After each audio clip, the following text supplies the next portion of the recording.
All right, what's going on, guys? Welcome back to the channel and welcome back to another video. Captain Cody Davis sitting down with you guys again for another one here. And just right off the bat, I'm going to let you know if you are here for some kind of bass fishing content, this is not the video for you. You can go ahead and click off at this time. It's probably pretty obvious, judging by what's laid out in front of me here, what we're going to be talking about today. This is basically going to be a reel review, I guess you can call it, on what has become the most popular spinning reel for saltwater fishing, not just down here in Southeast Florida or Southwest Florida, but really up both coasts when it comes to saltwater fishing.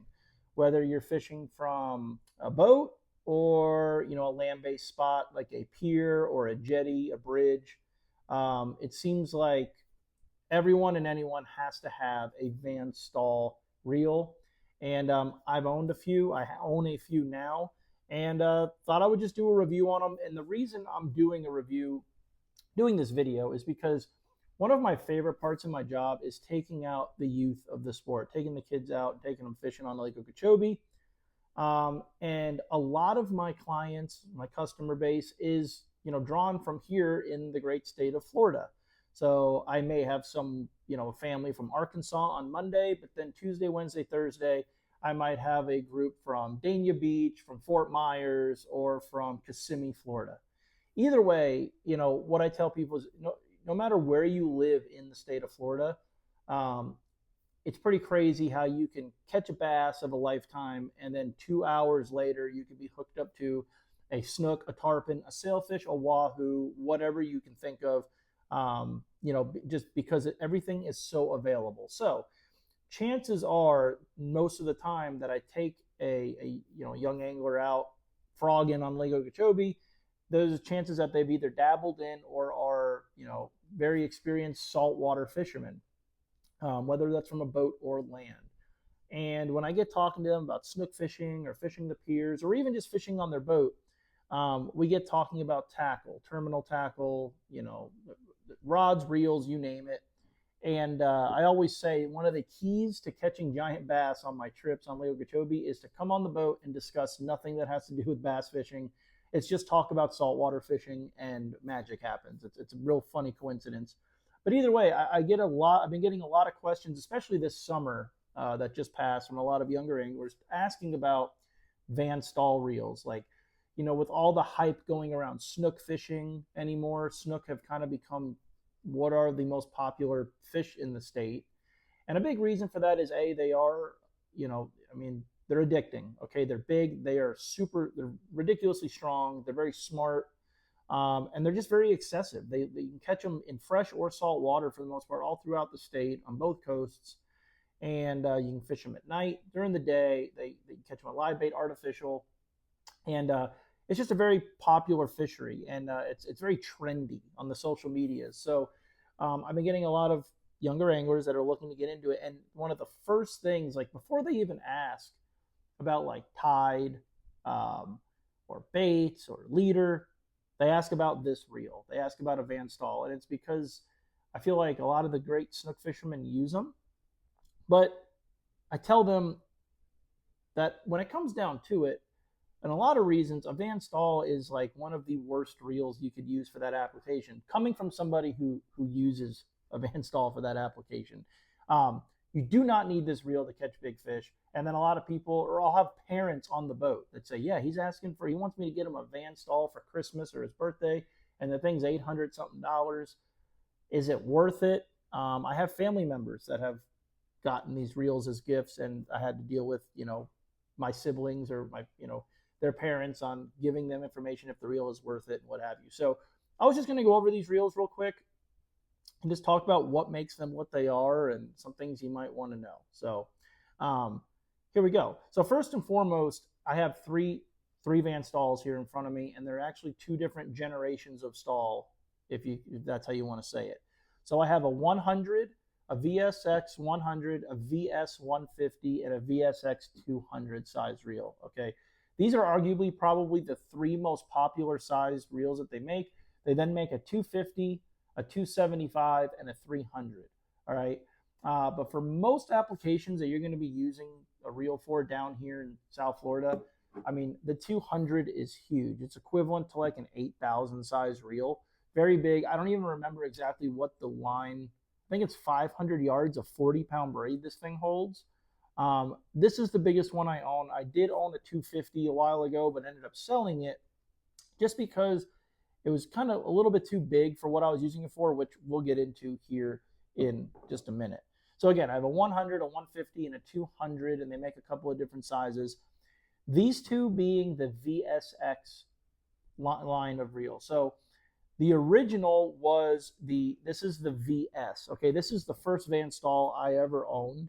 And this is going to be kind of the talking point of this video, being that this reel, I am now 32 years old, and I got this reel when I was a junior in high school. All right. So why did I end up getting a Van Staal in high school? What did I need it for? Why did I need it? In all reality, which is what I think a big portion of these reels growing in popularity is I didn't need it at all.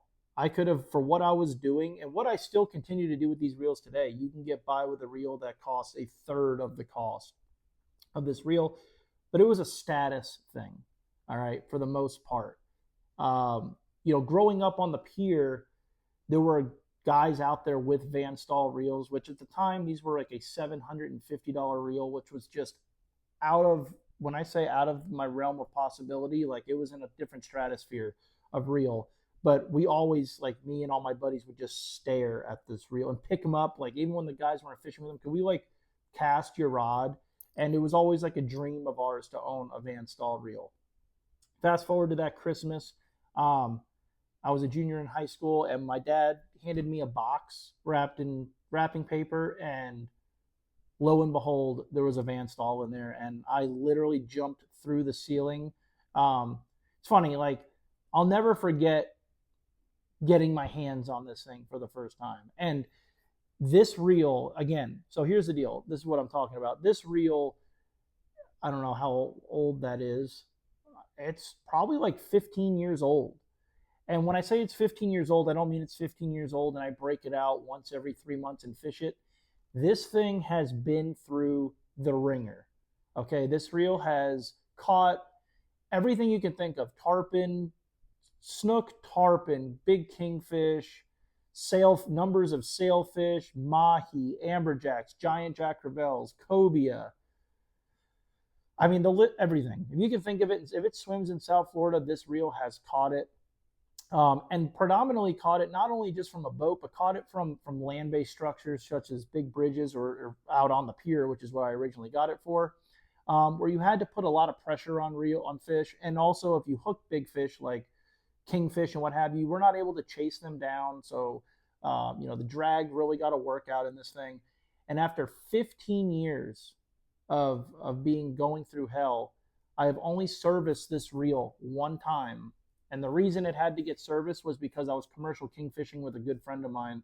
And this reel actually got taken from me by a kingfish. I was on the rail, floating a bait out, and this reel is bailless, okay? For a lot of you that probably already know that.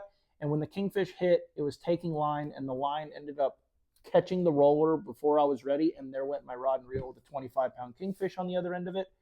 Thank God when it hit the water that the line popped off the roller. So the fish continued to take line. But while this thing was in midair, I was right behind it. Although I did lose my wallet, a boot, and my car keys, I did grab the rod and reel and I did land the fish.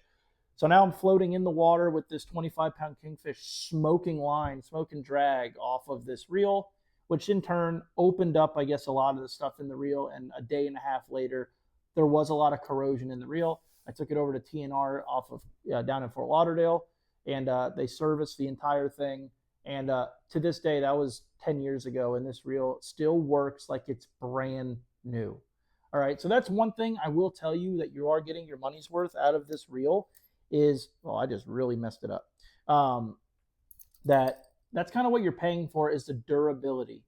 Although you can get by doing anything you're going to do with this reel with a reel like a Shimano Spheros, which is one of my favorites, which is like a mid $200 reel, if that anymore. After a couple of seasons or a year or two of hard fishing, you're probably going to have to get a new reel. It just won't hold up, whereas this will, with its all metal body and what have you. This reel is very sentimental as well. This reel has been stolen from me twice, and just by happenstance, I have actually gotten this reel back. Long story that I won't get into, but I love this thing. Again, it's 15, 16 years old, and it works just like it came out of the box. Following that, I ended up getting these. So this is the 100. Okay, now this is the VSX, and when it comes down to it, one of the only upgrades they did to this reel, this is the older model to the VSX, is something stupid, but the drag knob has a click to it. I'm sure you guys can hear that, which enables you to be a little bit more accurate with your drag tuning. On top of that, a common problem that Van Staal had, you can kind of see it on this one with the VS, is your line would tend to volcano on the reel. I don't know if you guys can see that because this thing desperately needs to be respooled. But you can see how the line laid in kind of like this uneven, which not only it kind of messed up the performance of the reel, the drag coming off silky smooth, but it kind of hurt your castability, your casting distance, and your line capacity. So they went ahead and fixed that, so you can see on the VSX line of reels that the line lays on there perfectly even, which is huge for me, especially because I predominantly spool my own reels at home from hand. I don't have a line machine, so this is able to, I can put it under high tension, crank the line on, and it goes on there perfect. Whereas with this, if I go to respool it, it's going to have a volcano effect, so I typically take it somewhere to get spooled. This 200 is also a VSX, okay? You can see it lays on there great. And the reason I mention that is because they have come out with the new line. I don't even know what the newest line of Van Staal is. It was like a huge launch date a year or two ago. I'm going to talk to you guys that I have not personally really messed with that line of reel. I've played with them. I've fished them. I believe my good friend Ryan Morey, he has a page on here who he did a whole review on these reels. He reviewed the new one, and I believe he liked it. But personally speaking, I haven't had enough experience to talk to you guys about it. But there are still plenty of these VSX line of reels, a lot for sale at tackle shops, and you can find them brand new online as well. But yeah, so a couple of things. One thing you guys do need to know is, although they are extremely durable, these reels it doesn't come at it comes with a price. These reels are very heavy in weight.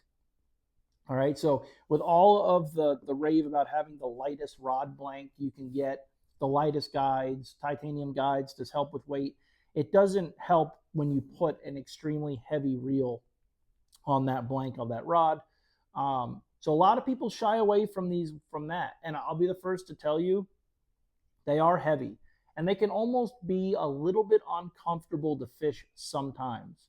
Being with that metal body during cold weather, if you get fishing with really, like, your hands are really slimy or slippery, it's hard to get a good grip. Sometimes on the foot of the reel, or even on the handle for that matter.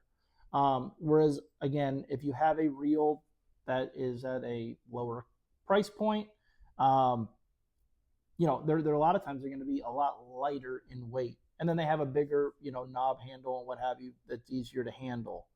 The drags are ridiculously smooth, I will say that, and they're almost bulletproof. And one of the biggest selling points of this reel, which a lot of people, me and my buddies have this conversation all the time. Everyone buys these reels for fishing on jetties, bridges, piers for big snook, and putting the heat to these fish, cranking this drag down and trying to pull them out of heavy cover, when in all reality, that is the complete opposite for what this reel was designed for. This reel was originally designed for beach fishing up in the Northeast, up around like the Montauk area, what have you, for big striped bass in the surf, where they needed a reel that could take punishment as far as from waves, corrosion, dropping the reel on rocks, water washing through and not corroding, which is what this reel will do. Again, that was some kind of a once deal where the Kingfish opened this reel up and corrosion and water didn't get in. But I've had these other reels underwater numerous times, getting splashed by heavy surf and dropping them on rocks, and you can see they are still in great shape. Um, but when it comes to torquing a fish as hard as and really putting the heat to them, this reel is not meant to do that. That's not what this reel is meant to be applied for. Although it does do a good job, just keep in mind that this reel was not meant to do that. Whereas if you have a reel like a Saragossa Shimano, or a higher end Daiwa reel, or just any standard 5 to 8,000 size reel, it would probably almost do a better job, but it just may not hold up as long. Another one of the other things, the key things also here is, and I think that was just part of the hype, is it's reel predominantly you fish them bailless. So you can see this reel does not have a bail on it. And although you can get kits, okay, for other lines of reels to have a bailless kit, I feel like a lot of people looked at it as almost like you're buying a kit car.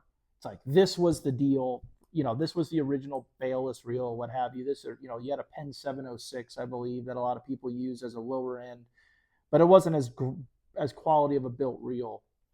Whereas, this was kind of the deal with the, as far as a bailless reel goes. I'm going to tell you this, it does take a little bit to get used to, but once you perfect and master the bailless deal, you never want a bail on another spinning reel the rest of your life. It is more efficient. It is easier. The only time it does become a pain is if you are live baiting, free lining a bait, but you do get used to it.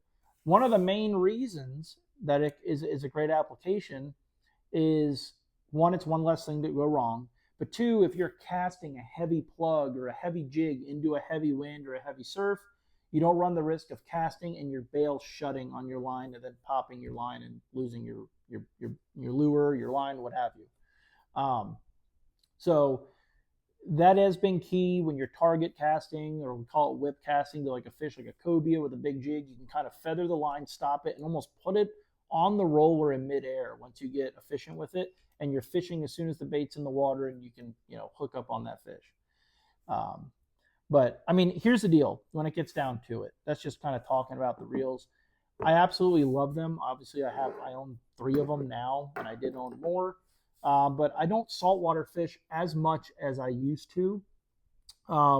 So these do everything and anything that I need them to do on a daily basis. Again, this is the 200. If you were doing maybe some offshore tuna fishing or something like that, the 250 is great. The reason I got rid of the 250, or I never went up to the 275, is we'll use these for example.